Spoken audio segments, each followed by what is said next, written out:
My dad grew up in Seaburn, in a red brick house with a white front door. He felt the sea calling to him, salt seeping through his bedroom window, crusting the edges of his dreams. Years later, I stood outside of his old house, looking for a trace of him in the shampoo bottle stacked along the windowsill, belonging to someone else. My dad was chased by a lion that escaped from Seaburn Zoo. He jumped over the wall at me and Noel's cemetery, hiding behind gravestones, trembling above soil and bone.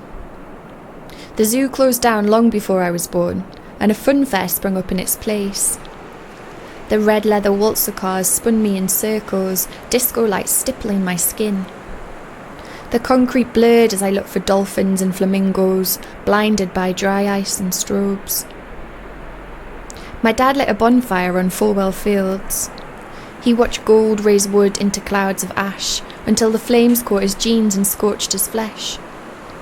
The scar turned white over time, and I ran my fingers over the smooth shock of it, looking for the 10-year-old trapped inside. I got bitten by a lion, my dad always winked, when I asked what the scar grew to hide. My dad goes missing sometimes. He turns off his phone and sleeps in fields and parks, drinking cans of lager, alone, in the dark.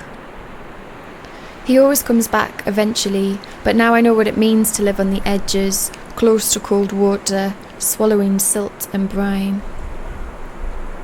My dad went missing and I walked along Seaburn Beach with a person I love, who was from somewhere different, far away from the edges. I feel like I've been missing the sea my whole life, he said, and I knew exactly what he meant.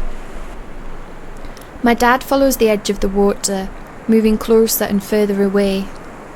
I miss the sea when the tide takes it away from me, and I miss my dad, when he's there and when he is not. I go to the cemetery and hunt for the lion.